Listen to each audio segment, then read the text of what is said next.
Ma'am Yes, ma'am Vida. उसके marks कब आएंगे? Yes, I already shared. If you want, I'm going to repeat it here. Wait, Vida. Okay. Ma'am Just a आज है second. ना, मैं ऋतु और हम सब ऑफलाइन के लिए ट्यूशन गए और तभी हम Okay. गए ना, और अभी अभी मैम ने कहा कि मैंने ना तो किया था, और फिर वहां से हम लोग वापस आए तो मेरा घर तो नजदीक ही था। अभी अभी आए ना तो ऋतुआ का तो बहुत दूर था मैम, तो पर ऋतुआ बेटा ऑफलाइन, आप ऑफलाइन क्यों गए? मैम ने आपको बताया था कि ऑफलाइन जाना है? और नहीं मैम, वो एक्चुअली क्या हुआ कि उसमें जो लिखा हुआ था ना मैम कि कल या फिर 20 परसों मैम ने पंडित डाला को था। लगा, सॉरी, तो हमें लगा कोई कि एक बोलो बेटा, थोड़ा ब्रेक लगा के बोलो मितवा। हाँ, तो मैम हम गए तो मैम ने कहा कि उन्होंने लिखा था कि वो लिखा है कि from Monday we are planning, तो मैम वो उन्होंने कहा कि वो प्लानिंग ही कर रहे थे, वैसा नहीं कहा था कि स्टार्ट हो रहा है। हाँ, प्लानिंग बोल रहे बेटा, प्लानिंग में डिफरेंस होता हाँ है। मैम मैं ठीक है, भी ऐसा सोच रहा था बट मैं जाने वाला था, पर मैं गया नहीं। अच्छा हुआ। ठीक है, ठीक और है। मैम फिर क्या हुआ कि ध्वनित का फोन आया मैम था मेरे तो दिमाग से ही निकल गया, याद पर है। फिर अच्छा वेरी हुआ। गुड। चलो मैंने ठीक है, नहीं मैं निकलता। मार्क्स शेयर कर लेती हूँ, एक बार सुन लो बेटा, एक बार सुन लो। ठीक है। मैम व्हाट्सएप ग्रुप पे कब आएंगे मैम? खुशी मेवाड़ा, खुशी इज देयर, Yes, ma'am. खुशी इज देयर 21 बेटा, 21। Okay, ma'am. Then second, just a second, give me a moment. Ma'am 25 Kavya, हो गई थी। just a second बेटा, Kavya, Kavya ma'am Pandya, 7th standard में कोई 15 नहीं है। it's okay, तो okay, शायद जीएससीबी का होगा। okay, just a second.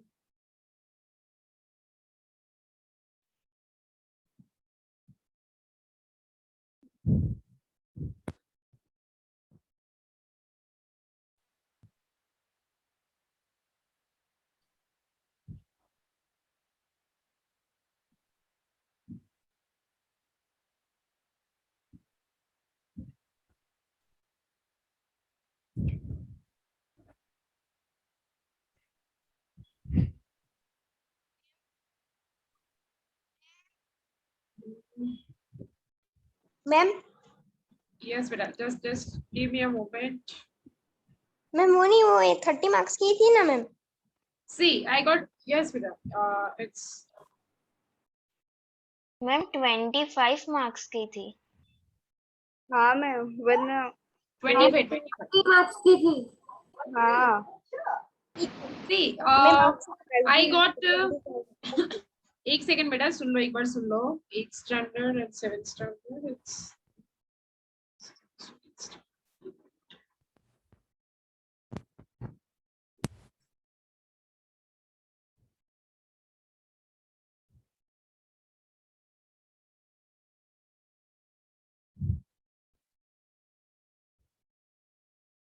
yes. Here, first one is Kathan is there. Kathan. Ma'am ma'am Not 7th में कोई seven. नहीं है। Okay, Drashti is not there. Beta, one second, one second. Whatever I got, I'm just sharing it here because this is also Ayush.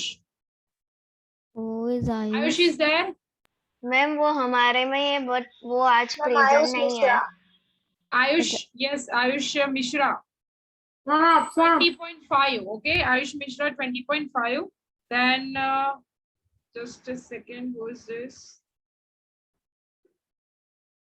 Yes, Aman Verma. Aman 24.5. Aman Verma.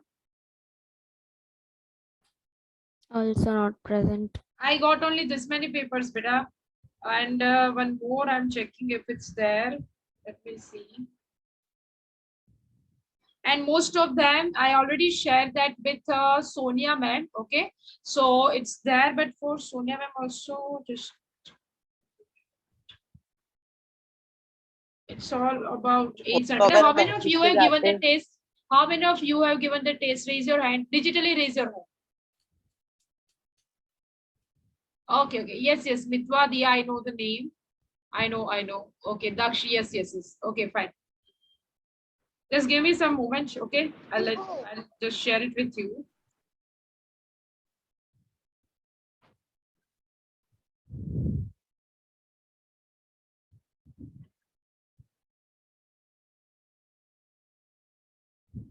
Ma'am शायद से तो test 25 mark की होगी क्योंकि मेरे Yes, 2 बेटा। Wrong थे और 23 मार्क्स थे।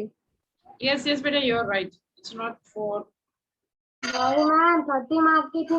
मेरा पेपर है उसमें तो मेरा तो मैम पेपर में तो 25 मार्क्स टोटल मेंशन थे। हाँ मैम। मैम आपने जो मेरे को रिजल्ट दिया उसमें मेरे मार्क्स तो 27 है। Wait. चेक कर लेना कौन से वाले टेस्ट का है, ठीक है? Can you send my marks in chat? Okay, प्रसन्न 1 मिनट बेटा, पहले मुझे मिल जाए क्योंकि I already share it with ma'am and I don't know exactly which one is.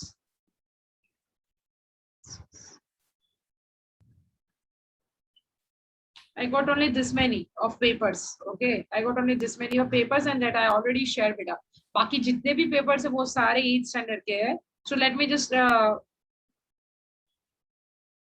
convey this message. Ma'am ने ऑफलाइन बोला था इसलिए मैंने ऑफलाइन सबमिट किए पेपर्स। हाँ, मैंने इसलिए भी ब्रांच में सबमिट किए थे आपने मैम। कौन से घाटोड़िया, कौन सी वाली ब्रांच में किया बेटा? मैम चांदोड़िया, नारायणपुरा। थोड़ा वाली। मैम मैंने भी नारायणपुरा में किए थे। अपने गांव में मैम मैं गांव में था ठीक है. इसलिए मैंने सोनिया अरे मैम एक को मिनट रुक जाओ. बेचारा घाव। Just give me a moment, ठीक है? आपने सोनिया मैम को किया है सबमिट बेटा? मैम मैं गांव में था मैम मेरे मासी के यहाँ इसलिए मैम। हाँ, कोई बात नहीं, मुझे ये बताओ किसने नारायणपुरा किया है? तो आपका पेपर मैम, किसने मैंने कलेक्ट किया किया था है। बेटा? सोनिया मैम ने किया था? मैम मुझे पता नहीं, पापा ने किया मैम था। बस मैम मेरा तो सोनिया मैम ने किया था। बस तो हाँ, जितने लोगों WhatsApp में का भेजा था मैंने, मैम। अरे रुक जाओ, मैं म्यूट कर रही हूँ सबको, 2 मिनट रुको.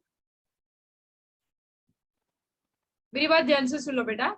आपने जो पेपर्स इस बार फिजिकली वहां पे जाके दिए है ना, इसलिए वो पेपर्स मैंने फिजिकली कलेक्ट किए थे और चेक किए थे, पहली बात, ठीक है? तो वो मार्क्स जो है, वो मार्क्स वहां पे लिख के पूरा लिस्ट मैंने सोनिया मैम को दिया है. She is going to share with you.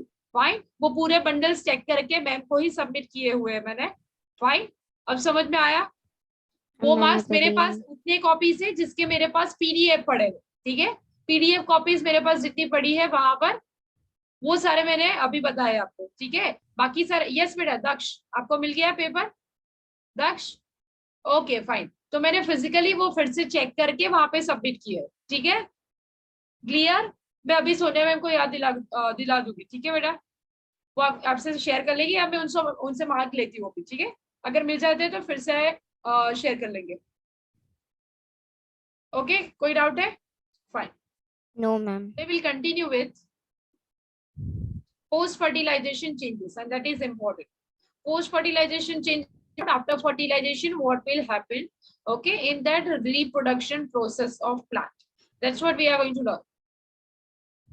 So post-fertilization, exactly what is a fruit in a plant or a tree? What exactly that part we can say is, कौन सा पार्ट होता है बेटा? Flower जो होता है वो प्लांट का कौन सा फंक्शन होता है उसका? What is that function? Ma'am मतलब ये कि अगर लीव्स का काम है फूड प्रोडक्शन करना, रूट्स का काम है वाटर एब्जॉर्प्शन करना, तो फ्रूट्स और फ्लावर्स का काम क्या है? That is reproduction. रिप्रोडक्शन. अच्छा, कितने टाइप के रिप्रोडक्शन होता है? 2 टाइप। 2 टाइप्स. एसेक्सुअल रिप्रोडक्शन में क्या होता है generally? What's the difference between sexual and asexual reproduction? Ma'am एक में ये होता है कि कोई भी जगह से, जैसे सीड से, स्टेम से, उससे नेक्स्ट फ्लावर ग्रो होता है और उसमें hello, yes yes, you are audible बेटा. Yes ma'am. और दूसरे में फ्लावर के कुछ पार्ट मिक्स होते हैं, तब एक नया प्लांट होता है, उगता है। फ्लावर के पार्ट्स मिक्स होते हैं या सीड फॉर्मेशन होता है, फिर सीड से हम नया प्लांट जर्मिनेट कर सकते हैं? हर्ष बोलो बेटा, क्या हुआ हर्ष? No, I want to say full definitions. हाँ please, that's what I want. Yes, ma'am. In sexual reproduction, the plants are grown through the helps of the seed germination. Correct. And in asexual reproduction, the plants are grown without the seeds, without the use of any seeds, through the stems and some other parts of plants. While you are mentioning better, don't mention stems, है ना? It can be any vegetative part. Why we are using that word vegetative? Vegetative means it's not going to involve in reproduction. That's why we are saying vegetative, right? So what's the meaning of vegetative? यानी plants के बाकी किसी भी part से वो नया plant हम वहां से जनरेट कर सकते हैं, right? But it's not reproductive part. सिर्फ फ्लावर और फ्रूट से नहीं, उसको छोड़ के बाकी किसी पार्ट से हम नया प्लांट वहां पर जर्मिनेट कर सकते हैं, राइट? वहां पे ग्रो कर सकते हैं. And that is known as what? Vegetative propagation. Vegetative propagation means what? Either stem से नया प्लांट बनेगा, आइदर वो रूट से बनेगा, या फिर उसके बर्ड से बनेगा, राइट? या फिर लीव से बने. ब्रायोफाइलम ने हमने क्या देखा था? उसके जो रीजेस पे, किनारी पे छोटे छोटे से पन्ने ग्रो होना स्टार्ट होते हैं, राइट? लीव्स. अगर वो नीचे गिरेंगे तो उसमें से नया प्लांट ग्रो कर सकता है. तो वो भी एक एग्जांपल हो गया, राइट? Yes, ma'am. वो हो गया एसेक्सुअल रिप्रोडक्शन. उसमें हमने बहुत सारे टेक्निक्स देखे थे, राइट? नेचुरल है जो हमने वेजिटेटिव प्रोपगेशन में देखे थे. आर्टिफिशियल मैनमेड में हमने क्या देखा था? Cutting, layering, right? ये सारा देखा था, grafting, okay, and Yes. Tissue culture, right? Sexual reproduction में सिर्फ इतना था कि वहां पे दोनों पेरेंट का इन्वॉल्वमेंट होगा. मेल एंड फीमेल दोनों सेल फ्यूज होगी और एक सिंगल सेल बनाएगी, उसमें से वो सीड प्रोड्यूस होगा. ये सीड यानी क्या है? हमारे फ्रूट्स के अंदर प्रेजेंट सीड्स है. एक बार हम फ्रूट्स, हमने एग्जांपल लिया था एप्पल वाला, राइट बेटा? if you are taking that example of an apple, right, then what we are going to see, once we'll just eat that whole apple, we are going to throw it with the seeds. Generally we are not eating seeds, right? So those seeds further we can plant and it can give that birth to wholly new plant of a that particular. It can be apple, it can be lemon, right? It can be oranges. Okay, so it's completely based upon what, beta? Seeds. You need to plant seeds. But here in case of aloe vera, asexual reproduction, directly we can cut that stem and we can just plant it, so a whole new plant of aloe vera can grow. Okay, these are the two main things or differences, right? Is that clear? Now once that fertilization will take place, what will happen? That is our next question.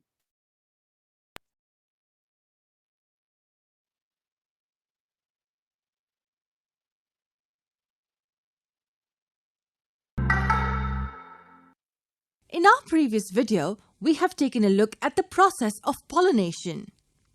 Can you recall the process? This process occurs in flowering plants. The pollen grains are transferred from the anther to the stigma of the same or a different flower. We have also taken a look at the different types of pollination: self-pollination and cross-pollination. Now let us see what exactly happens after pollination. The next and the most important step is that of fertilization. Okay, you remember this, beta? No. Which one? One is the male reproductive part and another one is the female reproductive part. If you want to see this one, take one hibiscus flower. You will see that anther, stigma, pollen grain easily. Okay, this is our, suppose consider this is our male reproductive part, right? This is anther and this is filament. And it's consisting of yellow drops, and those are pollen grains. Okay, this is our male reproductive part in case of plant, and female reproductive part we are going to see here. One narrow tube-like structure. It's going to open up in an ovary, right? This ovary is consisting of ovules, and we talk about that example of peas, matar, vatana, right? So what is that? Ovules.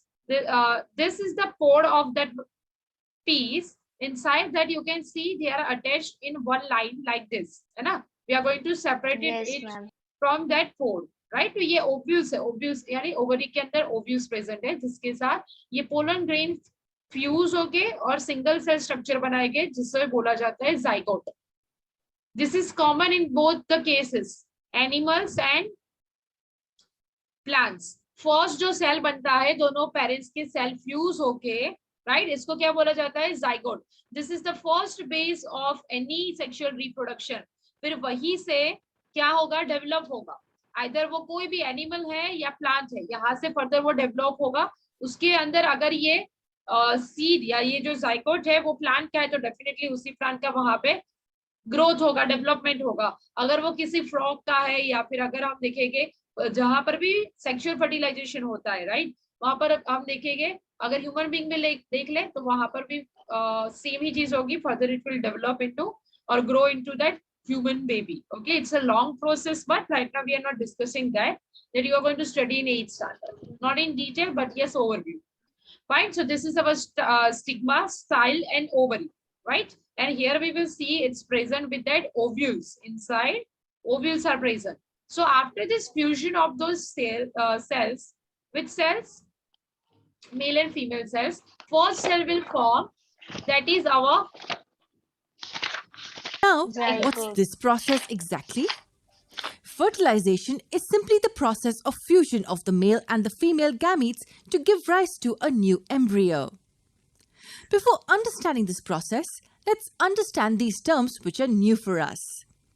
Firstly, let's get to know what gametes are. Gametes are the specialized cells which serve the function of reproduction. We find these cells in organisms that carry out sexual reproduction. For now, we only need to know that gametes will be different in the males and the females. And sexual reproduction is where the gametes from both male and female individuals will unite to give a zygote. What is a zygote? It is a single cell structure formed from the fusion of male and female gametes. This single cell further develops into an embryo. And what's an embryo, by the way? It is the structure that will further develop into an organism. Okay, these are the stages. Note it down. Started from पहला step यहाँ पे कौन सा होगा बेटा? यहाँ पे मैं मार्क कर रही हूँ, आप वैसे ही नोट कर लो.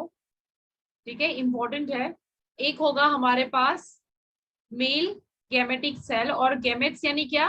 गैमेट्स यानी मेल रिप्रोडक्टिव सेल, और दूसरा क्या है हमारे पास?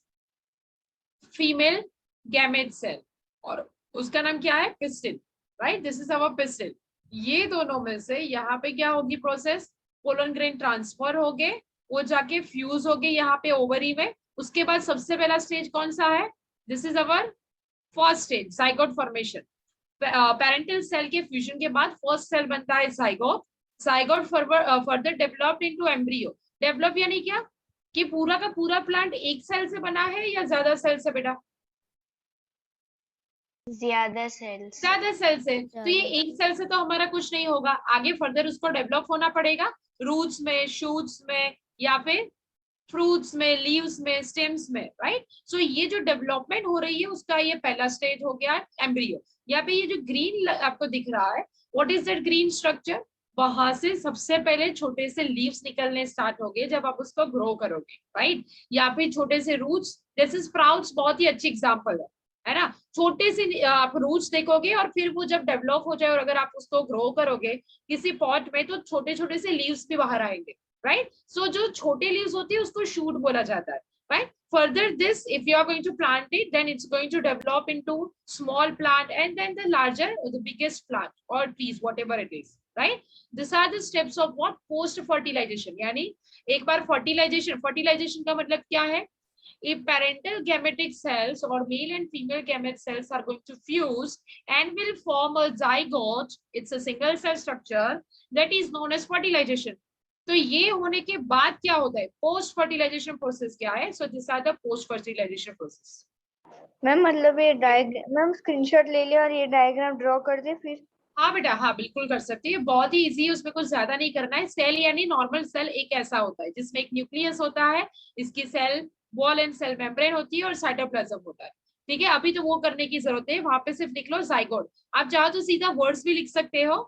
Parental gametes will fuse and form zygote, then arrow करके लिखो एम्ब्रियो, एरो करके लिखो ऑर्गेनिज्म. ठीक है, एरो के ऊपर यहाँ पे लिखना है डेवलप्स इनटू.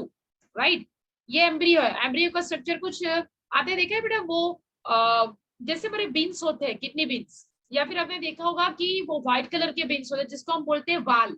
राइट, वालनू शाक, अगर if you know that those different beans are there, उसका स्ट्रक्चर भी कुछ ऐसा ही होता है. राइट, अगर उसको आप डेवलप करोगे, है ना, तो डेवलप इन द सेंस हम डेवलप नहीं करेंगे, नेचुरली जब वो डेवलप होगा ये seed, this is nothing but a seed.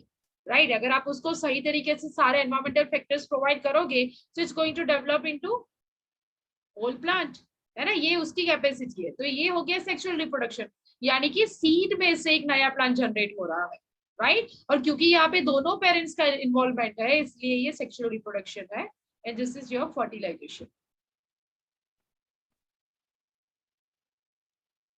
So gametes are the special cells called sex cells present in organisms that participate in sexual reproduction. Fusion of the two gametes, one from a male and the other from a female, will give rise to a zygote which will further develop into an embryo. This embryo grows and develops into a baby organism.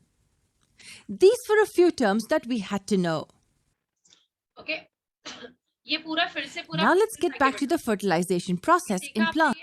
ये note करना है तो कर लो है ना. Male plus female gametes then zygote, zygote के बाद क्या फॉर्म होगा एम्ब्रियो एंड देन ऑर्गेनिज्म. ठीक है. सेक्सुअल रिप्रोडक्शन में क्या क्या इन्वॉल्व होगा सेक्स सेल्स और मेल और फीमेल गेमेट्स या फिर बोल सकते हो रिप्रोडक्टिव सेल्स.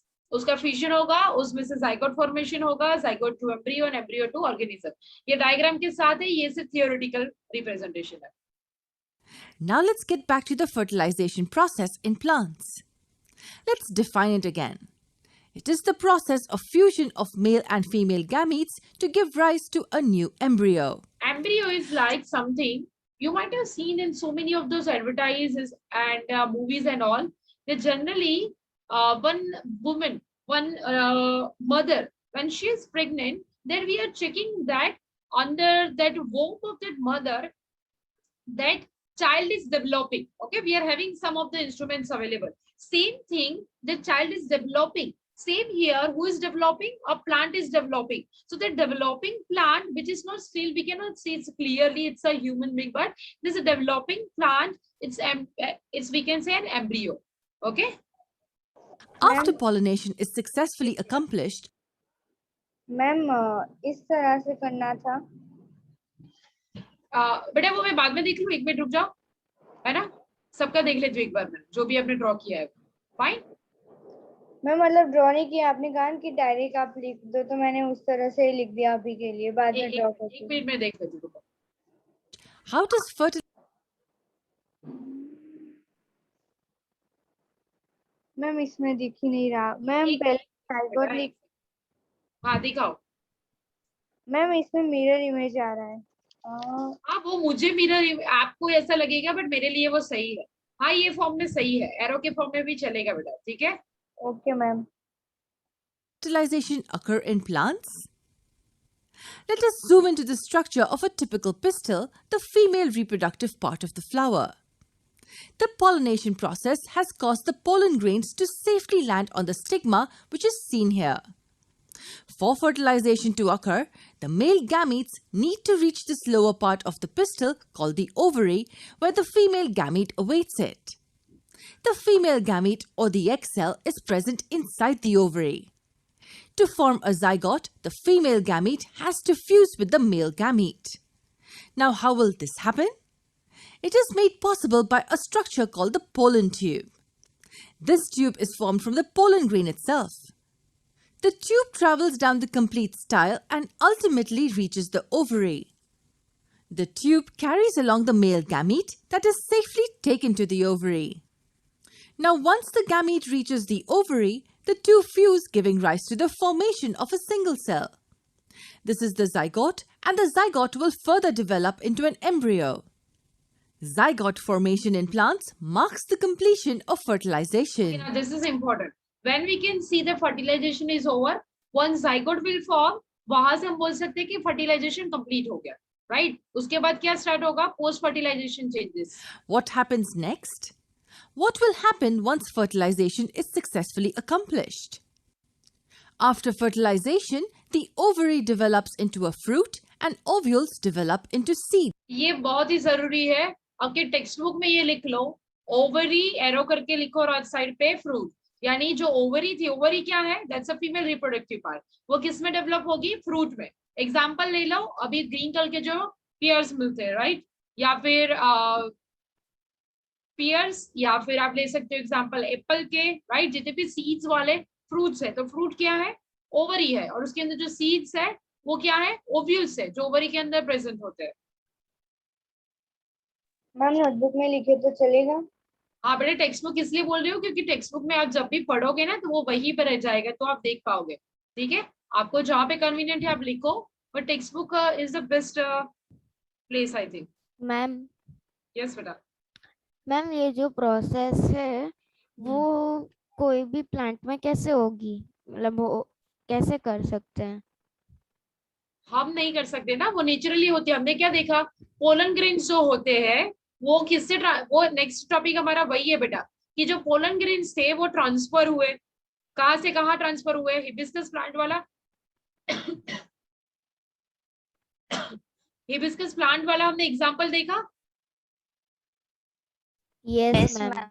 हाँ, तो हिबिस्कस प्लांट में हमने क्या देखा, दो पार्ट्स, कब से वही डिस्कस कर रहे हैं ना बेटा हम, कि जो एंथर होता है उसके ऊपर ये पोलन ग्रेन्स प्रेजेंट होते हैं येलो कलर के, वो हर प्लांट में अलग अलग होता है, ठीक है। यानी यहाँ पे पोलन ग्रेन येलो कलर के हैं, दूसरे प्लांट्स में वो चांसेस, वहां पे कैसा होता है कि सपोज ये हो गया pollen grain transfer to the stigma, फिर वहां से पोलन ग्रेन को ट्रांसफर करने के लिए ओवरी तक कौन लेके जाएगा, ये जो स्टाइल है वो एक नैरो ट्यूब ही है, ठीक है, वो ट्यूब उसे लेके जाएगी नीचे ओवरी तक, फिर वो वहां पे फ्यूज होगा, सिंपल, तो सीड्स बनेंगे, डेवलप हो गया आगे। ये कौन ट्रांसफर करता है, तो जो हवा चलती है, क्योंकि पोलन ग्रेन बहुत ही लाइट वेटेड होते हैं, या फिर उसके ऊपर समझ लो कि कोई बीज वहां पे जाके बैठ गई, ठीक है, और वो जाके फिर दूसरे फ्लावर में जाके बैठ रही है, या फीमेल पार्ट पे जाके बैठ रही है, राइट, तो वो यहाँ पे उसको ट्रांसफर करेगी अननोइंगली, या फिर ह्यूमन बींग्स, हमने फ्लावर को टच कर लिया, या फिर हमने उसको ऐसे ही पूरा झाड़ लिया, ठीक है, तो भी वो पास हो सकते हैं। अगर बारिश हो रही है तो वो पास हो सकते हैं, या फिर हम बोल सकते हैं कि बहुत सारे एग्जांपल्स है। नेक्स्ट टॉपिक वही है कि वो कैसे ट्रांसफर होते हैं, ठीक है। Okay Yes, ma'am. ma'am. What's an ovule?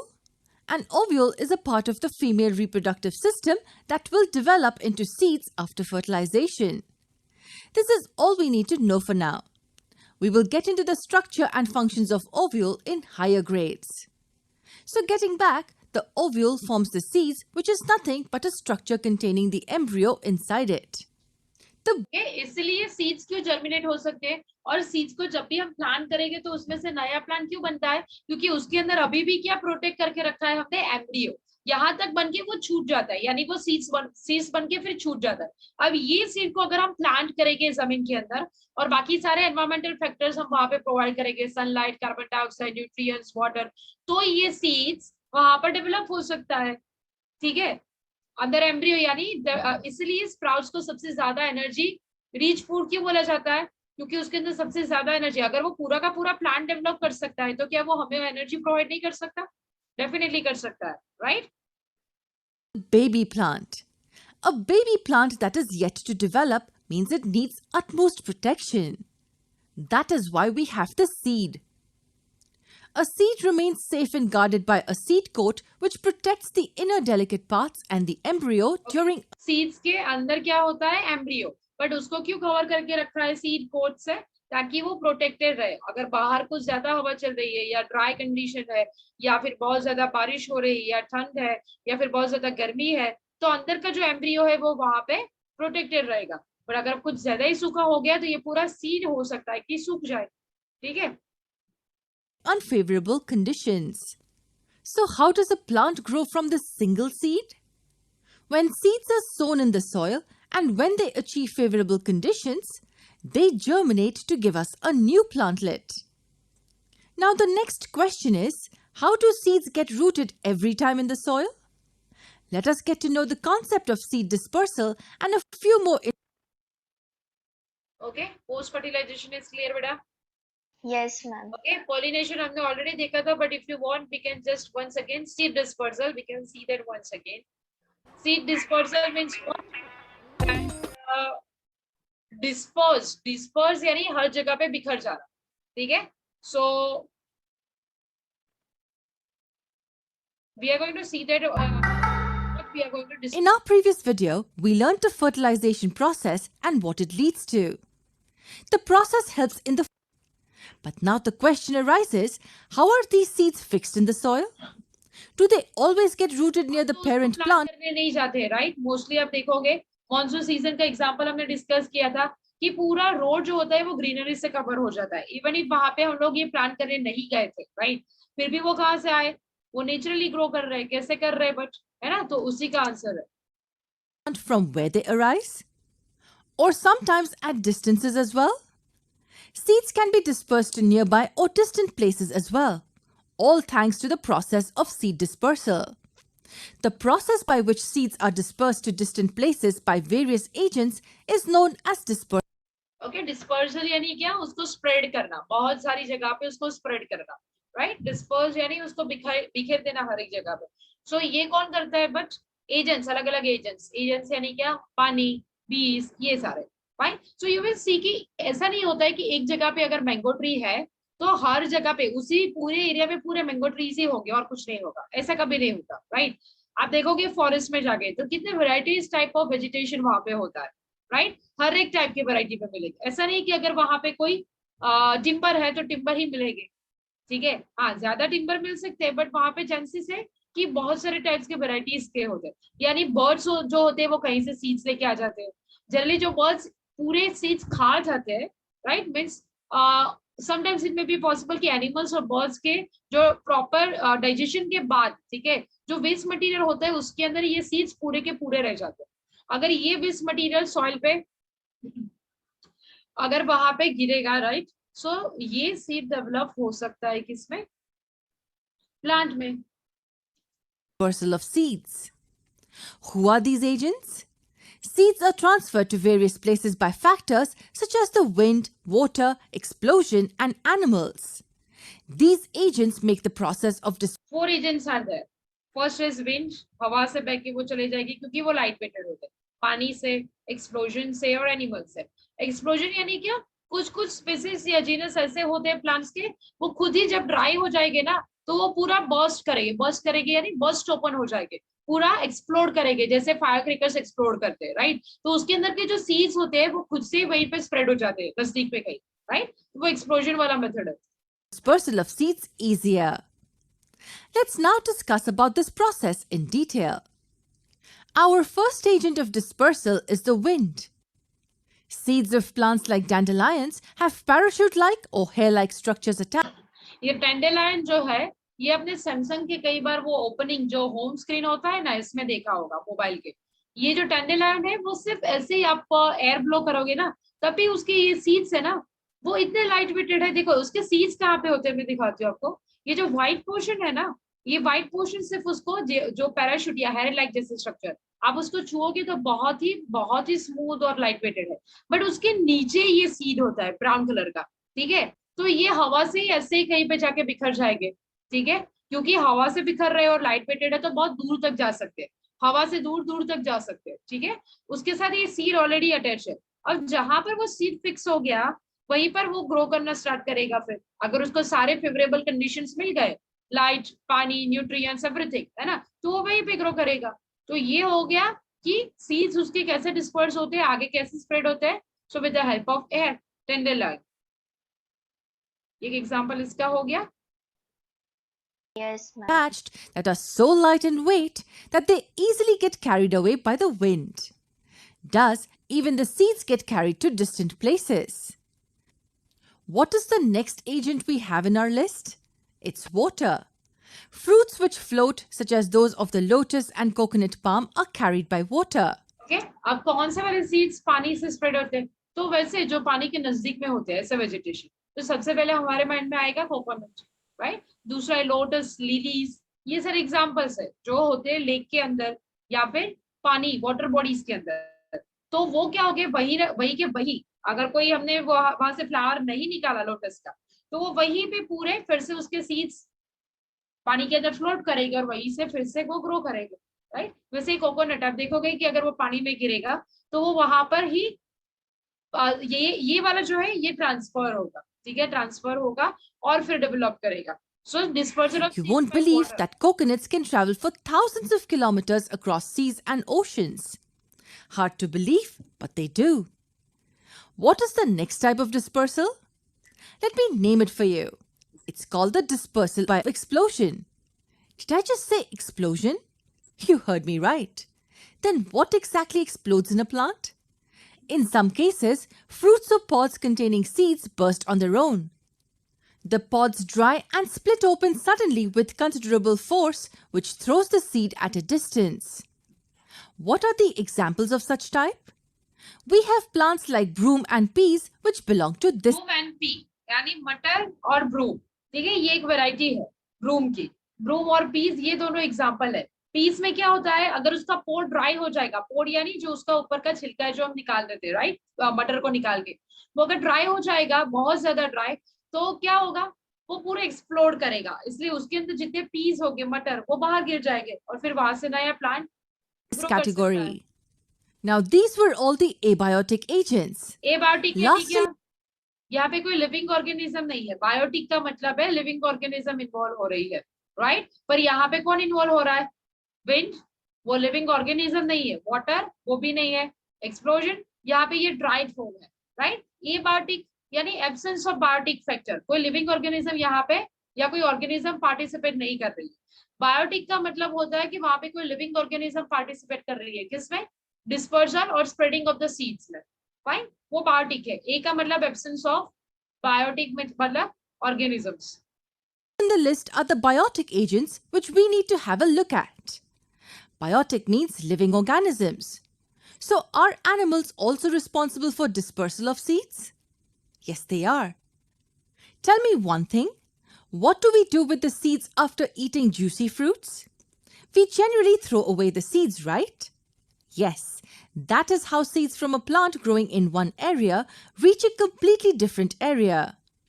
Plants are even benefited with the seed dispersal by animals. To understand this, let's take the simple example of birds. Birds also relish on the juicy fruits that have seeds within. In many cases, the seeds of the plants are too tough to germinate if planted directly into the soil. Now, if such a fruit is consumed by a bird, then the seed does not get digested in the bird's body and is thrown away directly. However, the hard seed cover softens a bit due to the chemical activity of the acids. जो seeds बहुत ही hard था उसका covering और layer, वो एक बार animal के digestive tract में से पास होने से क्या हो जाएगा, स्मूथ, क्योंकि आपको पता है कि हमारी डाइजेस्टिव ट्रैक्ट कैसे काम करती है, बर्ड्स की थोड़ी अलग है, बट स्टिल उसका ऊपर का लेयर एकदम स्मूथ यानी कि सॉफ्टन हो जाएगा। सॉफ्ट यानी जो अब तक हार्ड था, अब ये सॉफ्ट हो गया, तो अब जाके अगर वो सॉइल में हम प्लांट करेंगे तो वो जर्मिनेट हो सकता है। Present in the bird's stomach. So as the seed passes through the bird's gut, it gets soft, and when it drops on the ground and gets rooted, it becomes easy for the seed to germinate. This is how animals can help in far and wide dispersal of seeds. Can you name some seeds which belong to this category? Blackberry, cherry, apple, and so many pulpy Okay, these are the examples. Blackberry, cherry, and apple. fruits have seeds that are dispersed by animals. Now tell me, why do we need this dispersal process? I mean, what will happen if the seeds from the parent plant get planted near it? Being near the parent plant would severely affect the growth and development of both the plants. है ना, अगर And- नजदीक में ही बहुत सारे seeds same plant के होंगे, एक ही ज्यादा, तो उन सबको सेम टाइप के न्यूट्रिएंट्स चाहिए होंगे, सबको सेम टाइम, आप बोल सकते हो कि एटलीस्ट अमाउंट भी सनलाइट, कार्बन डाइऑक्साइड, इस सब चीजों की चाहिए होगी, तो वहां पे इन सबका सर्वाइव करना डिफिकल्ट हो जाएगा। इसलिए किसी एक ही प्लेस पे एक ही टाइप के वैरायटीज के प्लांट्स कम ही देखने के लिए मिलेंगे। अगर वो नेचुरली डिस्पर्स हो रहा है, तो अगर हम वहां पे क्रॉप प्रोडक्शन खुद से कर रहे हैं, ठीक है, जाके सीड लगा रहे हैं एक खेत में, ठीक है, तो वो अलग बात है, बट नेचुरली वो कम होगा। Why so? The two will start competing for sunlight and water. That is the reason why seed dispersal is extremely useful for plants. Okay, एक और एग्जांपल है हमारे टेक्स्ट बुक में, और वो बहुत ही यूनिक एग्जांपल है। किस चीज का? सीड डिस्पर्सल का। आप वहां पे डायग्राम देखो, पेज नंबर 139 में डायग्राम 12.30, वहां पे ये एग्जांपल देखो, ड्रमस्टिक एंड मेपल के सीड्स है। ओके, ड्रमस्टिक और मेपल के seeds. Drumstick, you know that सरगवो, right, we are just using it for our sambar और सब्जी। उसके जो सीड्स होते हैं उसके बाजू में विंग्स होते हैं, यानी वो हवा से ऐसी, अगर ऐसी हवा चलेगी ज्यादा, ठीक है, तो वो ऐसे ही उड़ के खुद से ही जा सकते हैं, स्प्रेड हो सकते हैं। ये सेम चीज होती है यहाँ पे किसमें? मेपल ट्री में। मेपल ट्री इंडिया में कॉमन नहीं है, बट आप अगर देखोगे इसे, तो मेपल ट्री का ये जो पार्ट है, वो एयर के साथ पूरा ऐसे रोटेट होते होते नीचे गिर सकता है, या फिर एयर के साथ वो घूमते हुए आगे भी स्प्रेड हो सकता है। तो यहाँ पे ये कौन सा एग्जाम्पल हो गया? Some of the fruits are or their seeds are carried away by wind. Okay, these are the examples of carried away by winds, wind. But the point is that another example we are having here, that is hairy fruit of sunflower. Okay, ये जो fruit है वो किस चीज का है? Sunflower, सूर्यमुखी. And second one, hairy seeds of madar. What is that madar? It's oak. Okay, you might have heard that oak and sharp timber. These are the trees, different examples of the trees that you'll find out in forest area. Specifically अगर Gujarat region की बात करें तो ये जो हमने देखा example वो किस चीज का है? 12.13 and 14. 13 is of drumstick and madar, जो wind से blow करता है. उसके पास wings होते हैं, इससे वो आगे बढ़ते हैं. फिर हमने देखा हैरी रूट लाइक स्ट्रक्चर वो किसमें था? मदार में और सनफ्लावर, राइट. उसके बाद एक और एग्जांपल है यहाँ पर ज़ैंथियम का. ज़ैंथियम ये आपने देखा होगा कि उसका जो स्ट्रक्चर होता है ना, उसके ऊपर स्पाइक्स जैसे स्ट्रक्चर होते हैं. अगर जनरली हम लोग हमारे टाइम में बहुत खेलते थे कि ये कुछ ऐसा स्ट्रक्चर होता है ब्राउनिश कलर का, उसके ऊपर बहुत सारे स्पाइक्स होते हैं ऐसे. अगर आप किसी के शर्ट पे जाके या बैक पे जाके डालोगे ना तो वो चिपक जाएगा. हाँ, स्पाइक्स बट ऐसे होते हैं कि वो ज्यादा हर्ट नहीं करते. ठीक है, ये ज़ैंथियम का सीड है, तो वो किसी भी एनिमल के स्किन के ऊपर लग सकता है, हेयरी स्ट्रक्चर के ऊपर, और वो एनिमल के साथ ही बहुत दूर तक जाएगा जहां जहां एनिमल जाएगा. फिर किसी वजह से अगर वो निकल जाएंगे तो वहीं पे ये सीड गिर जाएगा और डेवलप हो सकता है ज़ैंथियम का. I show exactly how does it look. Okay, xanthium वाला कैसे दिखता है.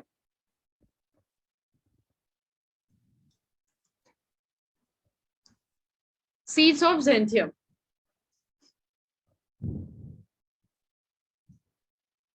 ये दिख रहा है बेटा, ये वाला इमेज, ये कुछ ऐसा होता है. ये ग्रीन कलर का देखो, ये ड्राई होने के बाद ऐसे ब्राउन कलर का हो जाता है. हेलो बेटा, सब वहीं पर हो ना? Yes ma'am. I hope कि कोई सो नहीं रहा है. अगर बोरिंग हो रहा है तो बता दो. ये जो कोई नहीं सो रहा. तो अगर आपके कपड़ों पे फेंका जाएगा तो वो चिपक जाएगा. ठीक है, तो ये सीड से इजीली डिस्पर्स हो सकते हैं. फाइन, किसी भी एनिमल्स की स्किन के ऊपर जाके या फिर किसी ह्यूमन बीइंग से ऐसे ट्रांसफर हो सकते हैं.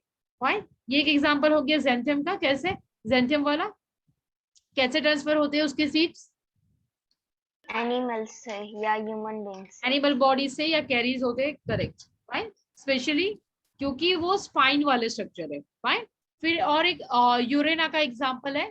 यूरेना एंड ज़ैंथियम दोनों के दोनों एग्जांपल कुछ ऐसे ही ट्रांसफर होते हैं आगे. फाइन, ये हो गया seed dispersal. Okay, will start with texture exercise. Fill in the blanks बाद में कर लेंगे.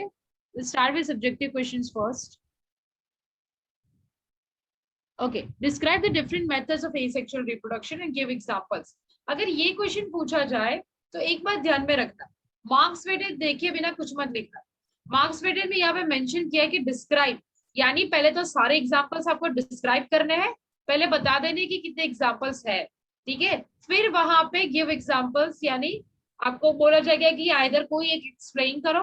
अगर नहीं बोला है, 2 मार्क का क्वेश्चन है, तो पहले तो डिफरेंट मेथड्स यानी कि सारे मेथड बता दो, फिर इसमें से कोई एक एग्जांपल देके एक्सप्लेन करो. ठीक है, explain what you understand by sexual reproduction, यानी वहां पे दोनों एक्सप्लेनेशन है तो सेम ही होगा कि जितना भी आप जानते हो सेक्सुअल रिप्रोडक्शन के बारे में, इन्वॉल्वमेंट ऑफ 2 पेरेंट्स, फिर फ्यूजन होगा, zygote formation, development of embryo and then plantless development, right, plant development. ये पूरी एक्सप्लेन करो प्रोसेस.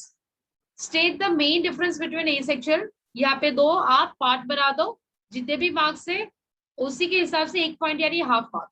ठीक है, पहले डेफिनेशन लिखो, फिर एग्जांपल्स और फिर उसके कैरेक्टरिस्टिक्स लिखो. Sketch a reproductive part of a flower. अब आपको पता है कि रिप्रोडक्टिव पार्ट यानी कौन कौन सा बेटा?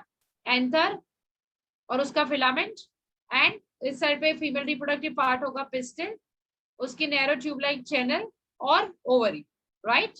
स्टिग्मा, स्टाइल एंड ओवरी, ये हो गया पिस्टिल.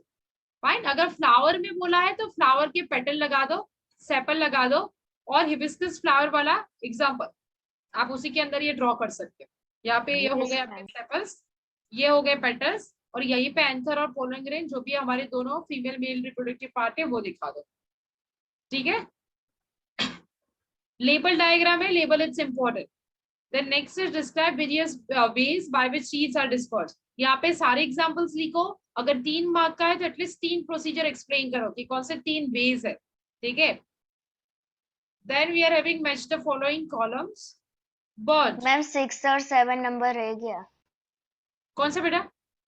अच्छा हाँ. Question number 6 and 7. Explain the difference between self-pollination. Self pollination and cross pollination. अगर फ्लावर एक ही प्लांट में प्रेजेंट है या फिर एक ही फ्लावर में प्रेजेंट है तो वो सेल्फ पॉलिनेशन है. अगर वो अलग अलग प्लांट के अंदर जाके पोलन ग्रेन ट्रांसफर हो रही है, ये प्लांट हमारा पहला, सपोज ये प्लांट ए है, ये हमारा प्लांट ए और ये प्लांट बी है, अगर एक प्लांट से दूसरे प्लांट में जा रहा है तो वो क्रॉस पॉलिनेशन है. बट अगर सेम प्लांट के अंदर सेम फ्लावर में हो रहा है या फिर सेम प्लांट में 2 अलग अलग फ्लावर में हो रहा है तो ये सेल्फ पॉलिनेशन. फाइन. उसके एग्जांपल्स लिख लो, कौन कौन से केस में हमने देखा था. पपैया, फिर जो क्लाइंबर्स होते हैं उसके कुछ एग्जांपल्स देखे थे, पंपकिन, ठीक है. वो एग्जांपल्स लिखो और उसके कैरेक्टरिस्टिक्स क्या है वो लिखो. How does the process of fertilization take place in flower. तो यहाँ पे फर्टिलाइजेशन बताना पड़ेगा, कैसे male and female gametes fuse होते हैं, फ्यूज होने के बाद जाइगोट बनता है, जाइगोट तक फर्टिलाइजेशन आपको पता ही है, राइट. फिर उसके बाद पोस्ट फर्टिलाइजेशन स्टार्ट हो जाएगा. तो यहाँ पे डायग्राम ड्रॉ करके वो एक्सप्लेन करो. ओके. बर्ड. बर्ड यहाँ पे कौन सा है, कौन सा बोल सकते हैं हम, किससे रिलेटेड है? रोज में बर्ड होता है. Yes ma'am. Ice. Ice Yes, किसमें ma'am. होती है? पोटैटो. Fragmentation potato. किसमें होता है? Pyrigura. फ्रेगमेंटेशन यानी हमने क्या एग्जांपल लिया था बेटा कि अगर हमारे पास शुगर कैन है तो उसको हम छोटे छोटे फ्रेगमेंट्स में यानी टुकड़ों में कट करते हैं, तो हर एक फ्रेगमेंट नया शुगर कैन बना सकता है. कुछ वैसे ही स्पाइरोगायरा जो ऑर्गेनिज्म है, ये मैंने एग्जांपल दिया है, ये मत लिखना एग्जांपल, ठीक है, शुगर कैन वाला. अगर हम स्पाइरोगायरा को कट करते हैं 3 टुकड़ों में तो तीनों टुकड़े कैपेबल है नए स्पाइरोगायरा को डेवलप करने में, नए स्पाइरोगायरा को बर्थ देने में, ठीक है. तो वहां पे फ्रेगमेंटेशन. विंग्स कहाँ पे देखे हमने? मैपल. मैपल में. और स्पोर्स हमने कहाँ पे देखे थे? रेड yeast में माउल्ड. भी या फिर bread mould. Red mould. Bread mold. Sorry बेटा, ब्रेड ब्रेड मोल्ड मोल्ड. यानी उसके स्पोर्स इजीली एयर में हैंग कर सकते हैं. इसलिए रेफ्रिजरेटर, आप जनरली रेफ्रिजरेटर के अंदर ब्रेड क्यों खराब हो जाती है? हम तो कुछ ऐसी चीज अंदर लेते नहीं है, बट जब आप खोलते हो उसको रेफ्रिजरेटर को, उस टाइम पे ये स्पोर्स जो हवा में है वो रेफ्रिजरेटर में चले जाते हैं, फिर वो आपके ब्रेड के ऊपर बैठ के फिर आराम से वो अपना खाना, उनके लिए वो खाना क्या है? ब्रेड. और वो डेवलप होती है फंगस, ठीक है. Production of new individuals from vegetative part of parent is known as reproduction. Okay. Flower में है आइदर मेल और female reproductive part, such flower is known as vegetative. नहीं, अगर फ्लावर के अंदर कोई भी एक टाइप का पेरेंटल या फिर पेरेंट प्रेजेंट है, आइदर मेल और फीमेल, तो उसको हम क्या बोलेंगे? यूनिसेक्सुअल, क्योंकि एक ही टाइप का है. अगर दोनों एक ही टाइप के फ्लावर में प्रेजेंट हो गए तो बाइसेक्सुअल. बाई यानी 2 एंड यूनि मतलब 1. तो यहाँ पे कोई एक ही पेरेंट के, आइदर ऑफ द पेरेंट बोला है, ठीक है, इसलिए यूनिसेक्सुअल. अगर बाई दोनों पेरेंट बोला होता है यहाँ पे तो bisexual. Then next pollination. Then next fusion of male and female gamete. Fertilization. This पूछा है, अगर सेल पूछे तो zygote. Sit dispersion take place by. Sit dispersion take place by. Wind, water, animals. Water and animals. Correct. Explosion. Correct.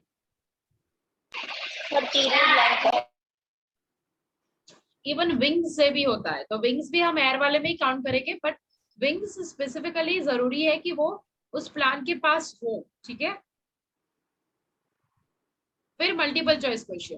First one, reproductive part कौन सा, ये सबको पता है अभी, right? Flower. Process of fusion, यहाँ पे प्रोसेस पूछा है इसलिए फर्टिलाइजेशन. ओके, सेम क्वेश्चन है ये. Mature ovary, seed. Fruit. Fruit. Correct. Seed नहीं बेटा, मैच्योर ओवरी यानी फ्रूट, ओव्यूल्स है यानी सीड्स. ओके, ओवरी के अंदर ओव्यूल्स होते हैं, याद रखना. कौन सा एग्जांपल याद रखोगे इसके लिए? पीस, मटर, है ना, ये जो पोड होता है उसके अंदर जो ओव्यूल्स होते हैं, ठीक है, ये ओव्यूल्स है, और बाहर जो होती है वो ओवरी। जैसे एप्पल का एग्जांपल भी याद रख सकते हो, उसके अंदर सीड्स है, सीड्स है वो ओव्यूल्स है, राइट। और जो हमारा फ्रूट है वो क्या है, वो तो आपको पता ही है, मैच्योर फ्रूट यानी ovary. Hyophyllum can reproduce by its leaves. leaves. Leaves. ये बड़ा क्वेश्चन नंबर डी रह गया। मैम डी रहेगा। हाँ ले लेंगे, डोंट वरी, अगर स्किप हो गया तो ले लेंगे। उसके एजेस पे बहुत सारे ऐसे छोटे छोटे से लीव्स वहां पे प्रोड्यूस हो रहे थे। अगर वो नीचे गिरेगा, राइट, जमीन पे, तो जमीन पर से वो नया ब्रायोफाइलम डेवलप कर सकता है।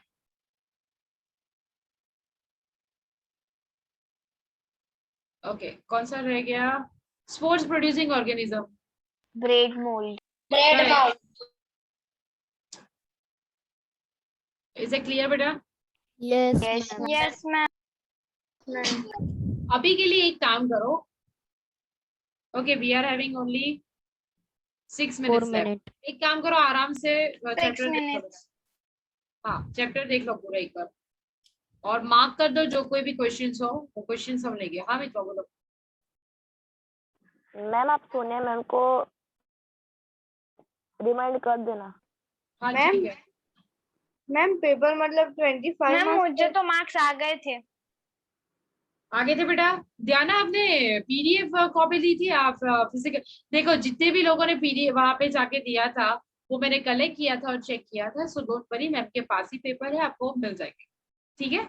मैम मैं इस संडे एसएस का पेपर मेरे पापा सबमिट करने गए थे ना, तो तभी साइंस का पेपर मिल गया था। हाँ ठीक है बेटा, ओके। मैम सैटरडे को आपका पीरियड नहीं था ना? नहीं, सैटरडे को नहीं था बेटा। Okay ma'am. मैम तो happy teachers day belated. Yes ma'am, happy teachers day. Happy teachers day yes ma'am, belated. Happy teachers day belated. Yes, thank you so much, wishing you belated happy teachers day. जब number होता तो उसी दिन message कर देते। Yes ma'am. कोई बात नहीं बेटा, आपने हाँ आज मैम, लेकिन नंबर ही नहीं था। ठीक है। मेरे लिए हर रोज मेरे लिए तो स्टूडेंट्स डे टीचर्स डे ही होता है, फाइन। जब भी क्लासेस होते हैं वो हर रोज ही होता है, fine. So it's okay, Students Day भी कंप्लीटली होता है। फाइन, आप जब भी विश कर रहे हो, okay. God bless you ma'am. Thank you fine. Ma'am. एक बार देख लो Thank you, सारा का ma'am। सारा, कोई डाउट है तो पूछ लो। हाँ मित्र बोलो बोलो। मैम पेपर 25 मार्क्स का ही था ना?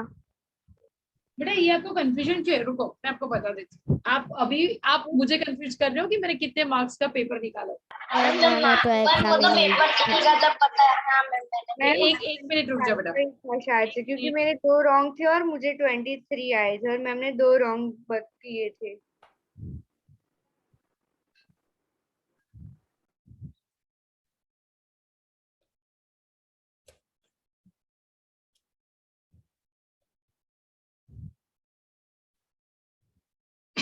थर्टी मार्क्स का बेटा, ठीक है। क्या हुआ? 30 मार्क्स का है। आई होप कि मैंने जो शेयर किया था वही पेपर आपको मिला होगा, है ना? मैम लेकिन पेपर में तो ऊपर 25 मार्क्स मेंशन किया था। नहीं तो ये पक्का कोई और जब आपके पास आया होगा। मैंने मेंशन किया है, मेरे पास ये सामने ही है 30 मार्क्स, अगर आप देख सको तो बड़े अक्षरों से मैम दिख नहीं रहा है वो ऐसे। थोड़ा ऊपर ले लो ना, मैम जरा ऊपर ले लो।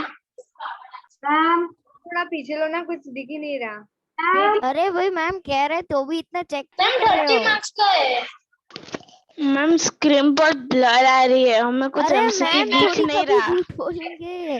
अरे मेरे ऊपर विश्वास है या नहीं बेटा? मेरे ऊपर विश्वास है ना? मैम उनको लगता है आप झूठ बोलेंगे मैम और मुझे उसके दिख मार्क्स गया आ लेकिन जाएंगे। 30 मार्क्स तो मुझे लगा कि मैम अलजेब्रा है ना, कंप्यूटर में चेंज हो जाता है, उसमें एसएस के नहीं, ऐसे चेंज नहीं होता, पेपर डबल चेक होते बेटा। अगर कई बार हो सकता है कि आपको पेपर अलग मिला हो ना, तो ये चांसेस है, पर यहाँ पे क्लियर है चैप्टर नंबर 5 और 9 था ना इस बार आपका।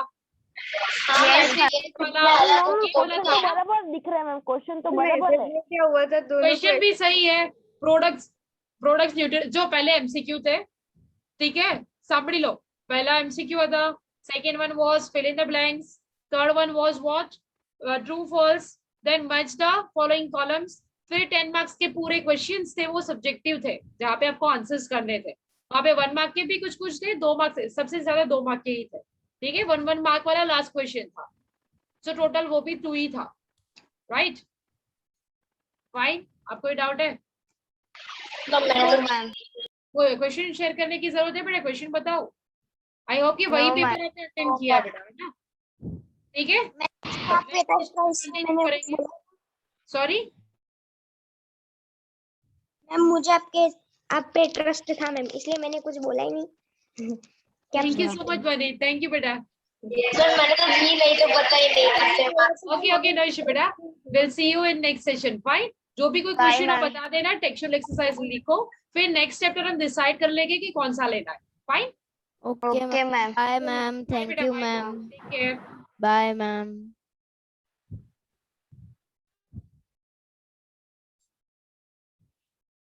किसी को भरोसा ही नहीं है मैम पे।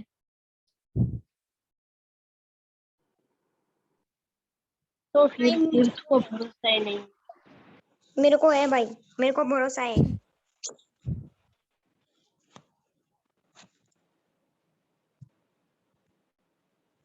वेदांत, पर तेरे से ये उम्मीद नहीं थी, तू मेरे पे भरोसा ही नहीं रखता यार।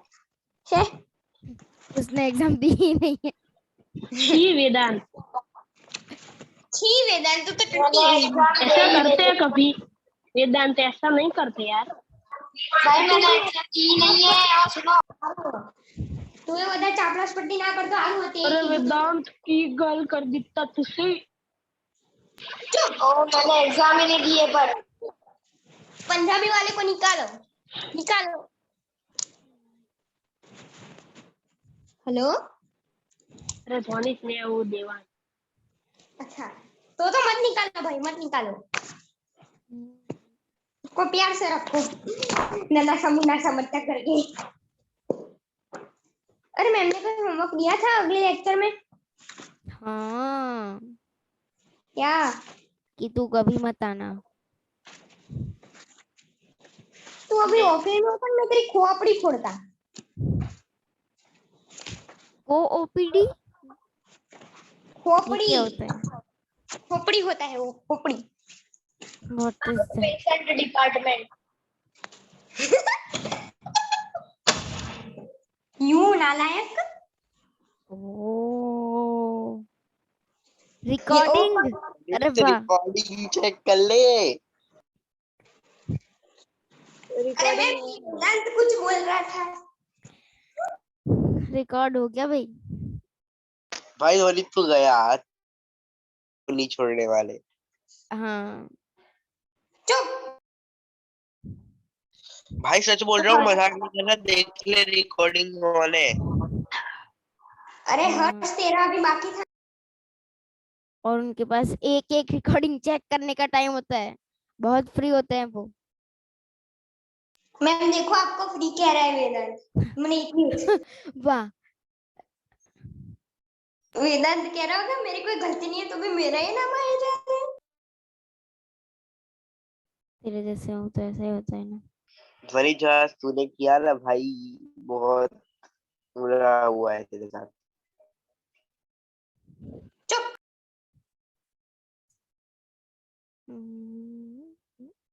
ये क्या है?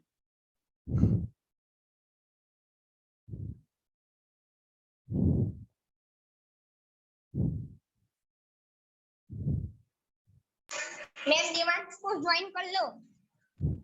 Ma'am, ma'am please join Devansh. कुछ ना आया तो यहीं पे पकड़ के ले आया।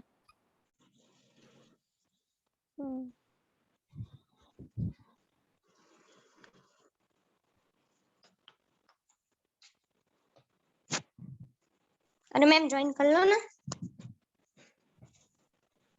मैम ऑडियो कनेक्टेड नहीं है मैम का। अरे कनेक्ट तो है। Why do we fall ill?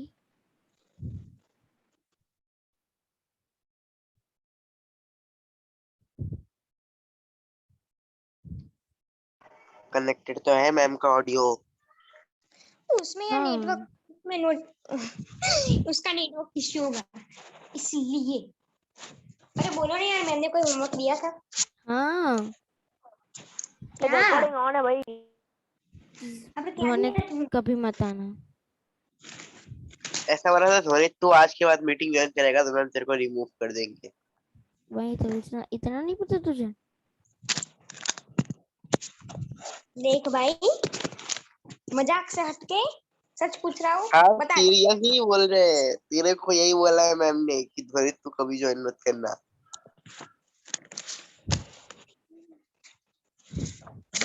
तू आ तो ऑफलाइन क्लास में पहले। छू के दिखा मेरे को। छू के दिखाते।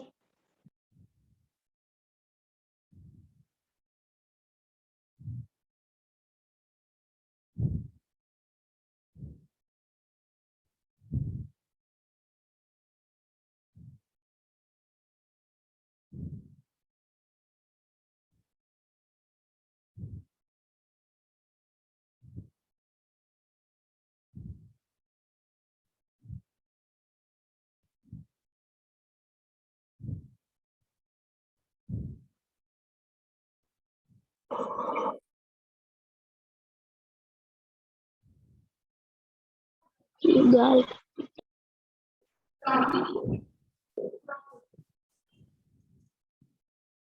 मैम हमको लिखना है। Ma'am we have to write this. Ma'am recording चालू कर दीजिए। हाँ देखो बेटा, एंगल सम प्रॉपर्टी क्या होती है कि जब, हाँ हर्ष बोलो बेटा, क्या दिक्कत है?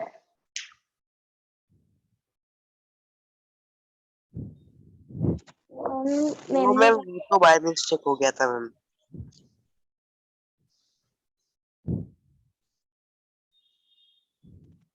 Ma'am we have to write this.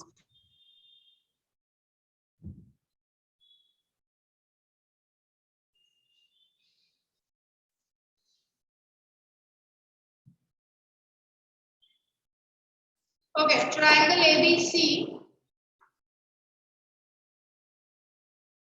Angle sum property का मतलब होता है कि ट्रायंगल में तीनों एंगल का sum, angle A, angle B, angle C, तीनों एंगल का सम होता है 180 डिग्री ऑलवेज।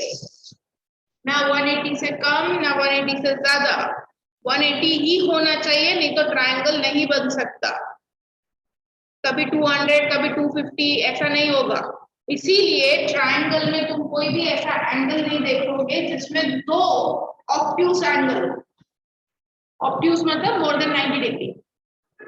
एक हो सकता है ऑब्ट्यूज, दो ऑब्ट्यूज एंगल नहीं हो सकते। तीनों एक्यूट एंगल हो सकते हैं, तीनों एक्यूट एंगल हो सकते हैं, बट दो ऑब्ट्यूज एंगल नहीं हो सकते।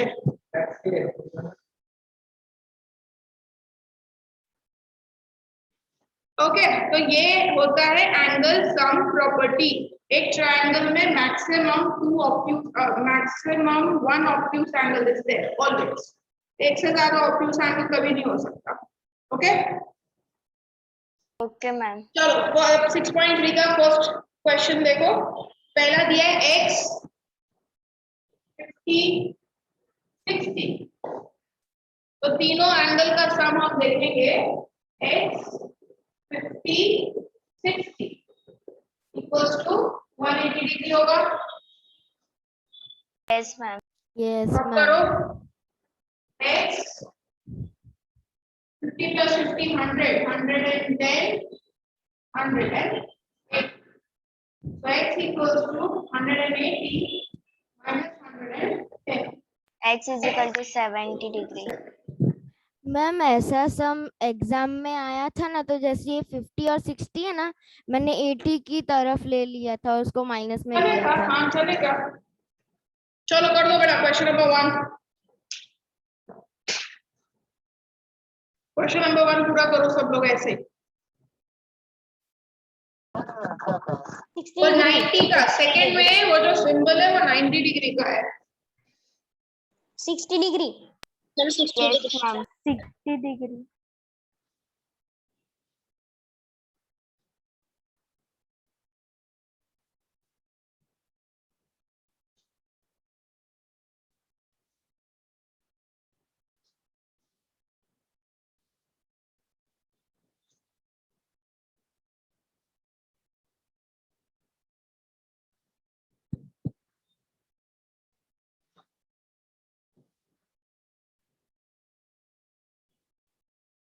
मैम अगर आप बोल रहे हो तो आपकी आवाज नहीं आ रही। 90 plus x plus 30 क्या है answer? 60 degree correct.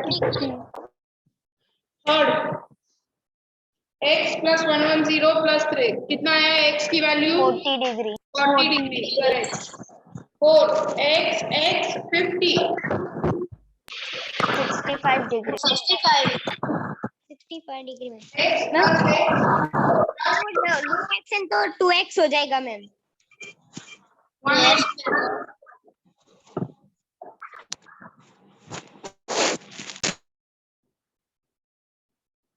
x plus x 2x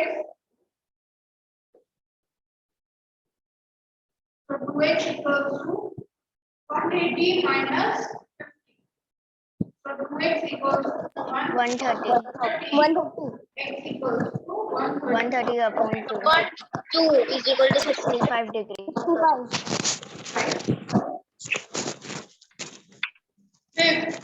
तीनों ही x है 60 3x is equal to 3x 180 upon 180 divided by 3 is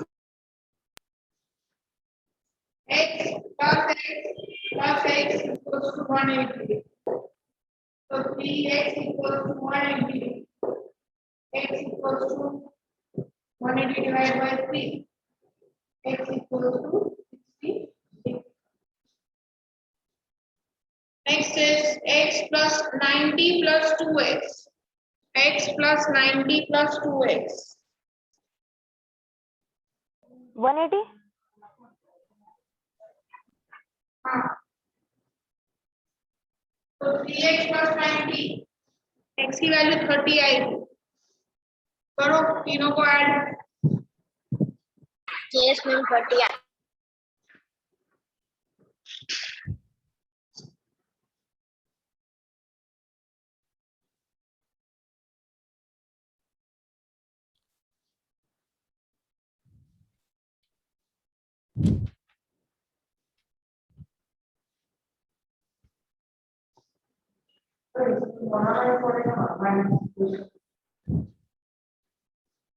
तो बताने के लिए बोले प्लॉट बनाने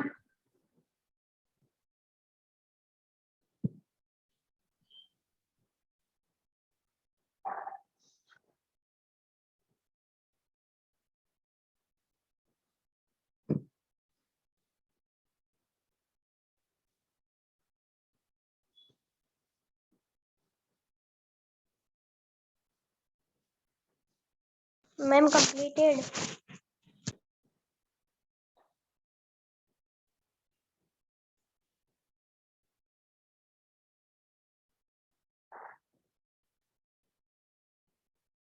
मैम क्वेश्चन टू ट्राई करूं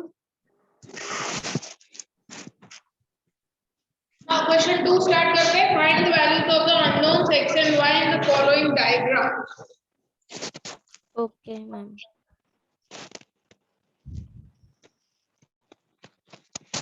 X 50 y 120. तो सबसे पहले तो यहाँ पे तुमको एक एक्सटीरियर एंगल दिख रहा है तो पहले एक्सटीरियर एंगल वाली प्रॉपर्टी लगाएंगे. एक्सटीरियर एंगल प्रॉपर्टी क्या होती है? 120 equals to x plus 50. Define करो क्या आता है.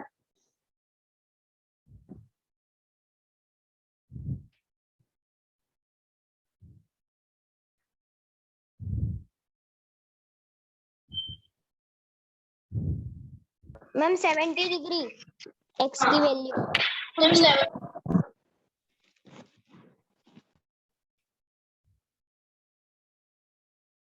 70 डिग्री आ गया x. अब x आ गया तुम्हारा 70 तो तीनों 1 2 और 3 तीनों एंगल का सम होगा 180 डिग्री. एंगल सम प्रॉपर्टी यहाँ पे लिखो कौन सी प्रॉपर्टी लगा रहे हो. लिखो प्रॉपर्टी का नाम exterior angle property. Exterior angle property और फिर तीनों एंगल का सम कर दो. और मैम y रह गया. हाँ तो y की वैल्यू ढूंढ।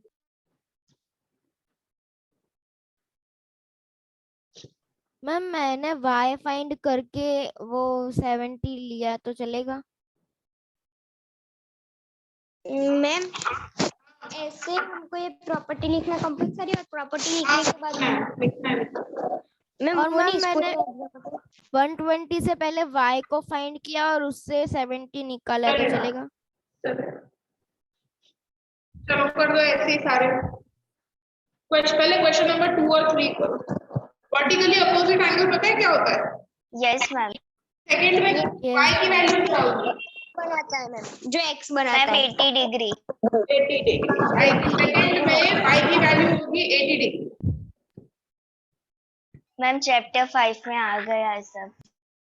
Yes ma'am. और Yes. मैम थर्ड में होगा मैम वो y का एंगल क्या होगा मैम? 80 डिग्री। अरे उसमें नहीं, पहले वाला। 60 डिग्री। ओके, और वो लिखना है? हाँ। ओके।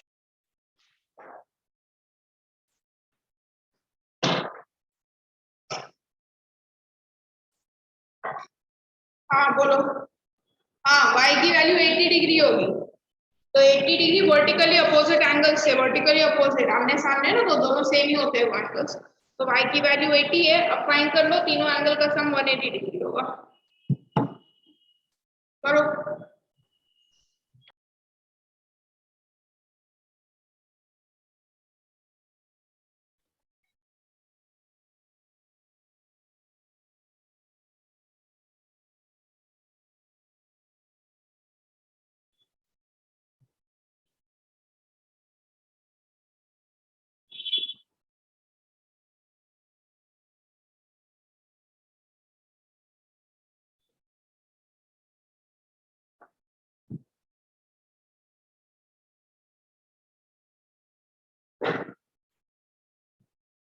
तो यहाँ पे ये 80 vertically opposite angles of 80, 50, x equals to 180 x is equal to 50. 50 degree answer. X की वैल्यू आ जाएगी 50 degree. Question number 3. y is equal to Exterior 70. angle property लगाएंगे.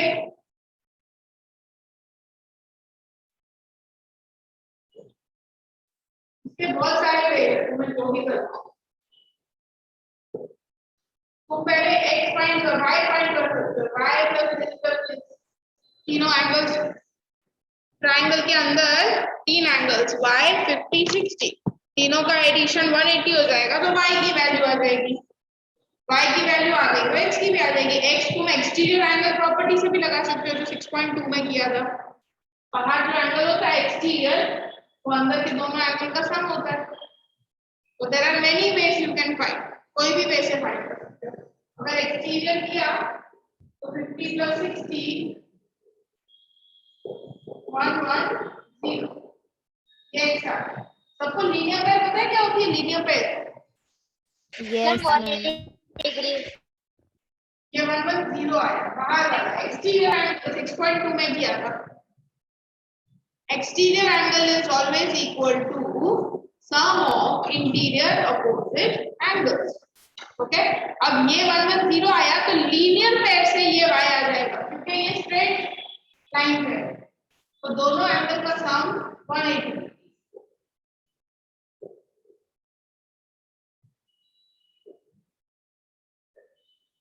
और जो एंगल सम प्रॉपर्टी लगा रहे हैं तो भी सब यही आएगा। इसको जो करना है, जो भी करना है, you can do it, answer will be same. Complete हो गया?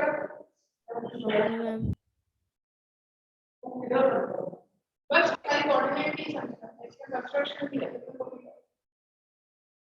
चलो फोर्थ करो बेटा, सेम वर्टिकली अपोजिट एंगल लगाओ फोर्थ में।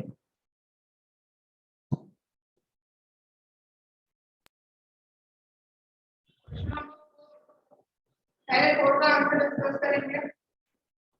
Yes, ma'am. Ma'am y is equal to 90, x x is equal equals to to question number 4 में vertically opposite angle से x की वैल्यू 60 है, x की वैल्यू 60 आ गई, फिर Yes, 60 ma'am. y एंड तीसरा एंगल कौन सा दिया है, angle 30 equals to 180, so y equals to now question number 5 x y again 90 होगा vertically Yes, ma'am. opposite angle, okay, so 2x equals to 2x plus 90 equals to 180, x plus y is 90 equals to 180, so 2x equals to 90, x equals to 45.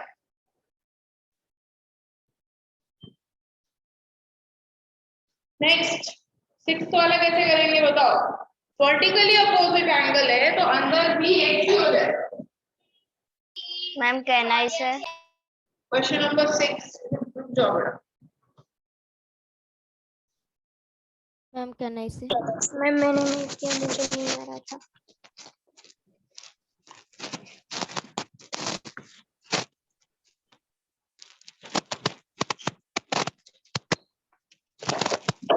Manik बेटा please mute रहा करो, क्यों unmute हो जाते हो बार बार।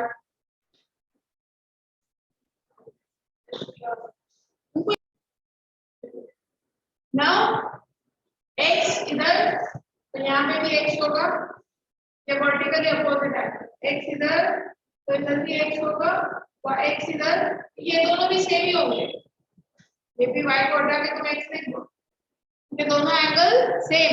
Vertically opposite angle कब form होता है, जब लाइन ऐसे क्रॉस होती है, जब ऐसे लाइन क्रॉस होती है ना, x बनाती है जब लाइन, तो वो वर्टिकली अपोजिट एंगल होता है।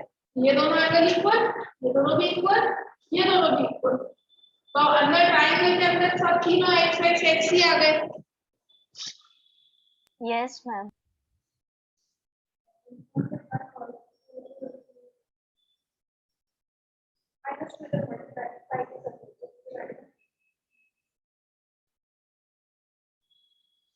So x plus x equals to 180 degree, 3x equals to 180 degree, x equals to 60 degree. X की वैल्यू 60 degree.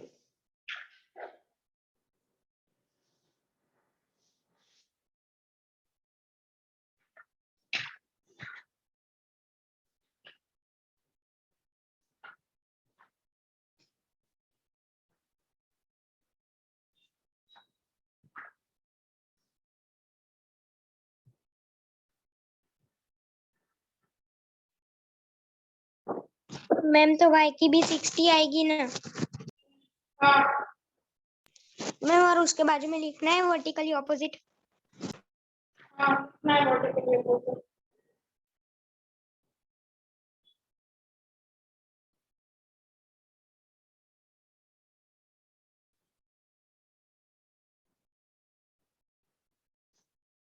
होमवर्क लिखो, पेज नंबर 122 में जो ट्राई दीज दिया है वो तीनों करना है, ट्राई दीज Okay, ma'am. 122 में ट्राई दीज वो फिर देखो 118 पेज नंबर 118 उसका ट्राई दीज करना है। Okay, ma'am.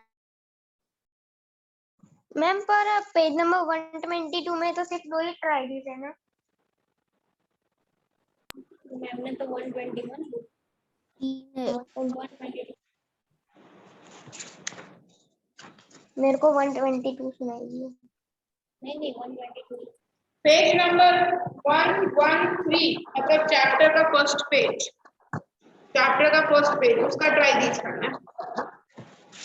Okay, ma'am. मैं अपने 122 पे कौन ट्राई दीज उधर उस पेज में एक ही ट्राई दीज है, 122 में ट्राई दीज जो है वो एक ही है, वो बॉक्स कलर जो बॉक्स किया है वो तीनों सम्स करना है। Okay ma'am.